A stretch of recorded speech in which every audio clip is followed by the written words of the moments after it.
Hello viewers, welcome to my channel. Satyanand అంటే తనిఖీల Bharani retired న్యాయమూర్తి. ఆయన కుమారుడు వివేక్ అంటే వరుణ్ సందేశ్ జాతీయ మానవ హక్కుల కమిషన్లో పనిచేసే ఉద్యోగి, ఇక రచయిత కూడా. అయితే తన తండ్రి చివరి తీర్పు వల్ల బాలరాజు అంటే ఛత్రపతి శేఖర్కు ఉరిశిక్ష పడుతుంది. దాంతో ఆయన తన తీర్పు వల్ల ఒక నిర్దోషికి శిక్ష పడిందా అనే విషయంపై కుమిలిపోతుంటాడు. ఆ విషయాన్ని తన కొడుకు వివేక్కు చెప్పడంతో అతడు రంగంలోకి దిగి కొందరిని కిడ్నాప్ చేసి ఓ చోట బంధిస్తాడు.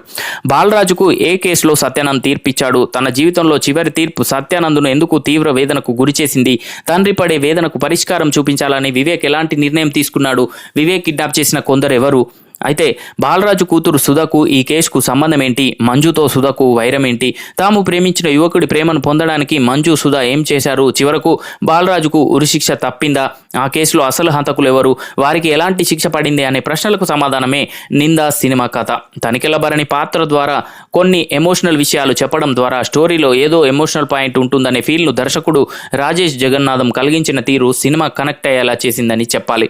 అయితే వరుణ్ సందేశ్ ఎంట్రీ ఇచ్చిన తీరు బాగానే ఉంది, కానీ ఎపిసోడ్ సాగదీసినట్టు ఉండడంతో ఆ ఎంట్రీపై ఉండే క్యూరియాసిటీ తగ్గిందనిపిస్తుంది. నింద కథ విషయానికి వస్తే మంచి భావోద్వేగంతో కూడిన పాయింట్, కానీ అంతే భావోద్వేగంతో కథను చెప్పడంలో దర్శకుడు కొంతవరకే సక్సెస్ అయ్యాడు, మరికొంత తడబాటు కూడా కనిపించింది. ఇక క్లైమాక్స్ నిడివిని కాస్త తగ్గించి ట్విస్టులను పొడిగించకుండా క్రిస్పీగా దర్శకుడు చెప్పుంటే మంచి ఫీల్తో ప్రేక్షకుడు బయటకు వచ్చే అవకాశం ఉండేదనిపిస్తుంది. ఇక వరుణ్ సందేశ్ చాలా రోజుల తర్వాత ప్రేక్షకుల ముందుకు వచ్చాడు. వివేక్ రోల్ చాలా మెచ్యూర్డ్ క్యారెక్టర్, సినిమాకు షో రన్నర్ లాంటిది, ఎలాంటి కమర్షియల్ పాయింట్స్ లేని ఓ డిఫరెంట్ క్యారెక్టర్లో కనిపించాడు. లవర్ బాయ్గా మెప్పించిన వరుణ్ ఈ సినిమాలో పరిణితితో కూడిన పర్ఫార్మెన్స్ని చూపించాడు.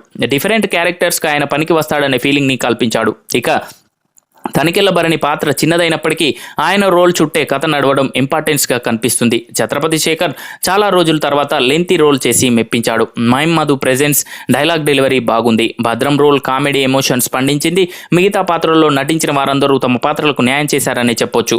ఇక నిందా మూవీకి మ్యూజిక్, డైలాగ్స్, సినిమాటోగ్రఫీ పాజిటివ్ అంశాలు. గ్రామీణ వాతావరణాన్ని సినిమాటోగ్రాఫర్ రమీజ్ నవీద్ చక్కగా చూపించారు. మూవీ క్వాలిటీ బాగుండడంతో సినిమా రీచ్గా తెరపైన కనిపించింది. పాత్రల మధ్య డైలాగ్స్ చాలా ఎమోషనల్గా ఉన్నాయి. సంతు ఓంకార్ బ్యాక్గ్రౌండ్ స్కోర్ బాగుంది. ప్రొడక్షన్ వాల్యూస్ కూడా బాగున్నాయి. తండ్రి కొడుకు, తండ్రి కూతురు మధ్య జరిగే క్రైమ్ కోర్టు డ్రామా.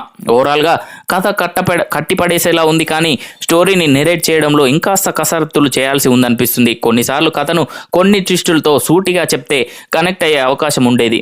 ఇక ట్విస్టులు, స్క్రీన్ ప్లే కొంత డిఫరెంట్గా ప్రజెంట్ చేయడం వల్ల కొంత గందరగోళం కూడా అనిపిస్తుంది.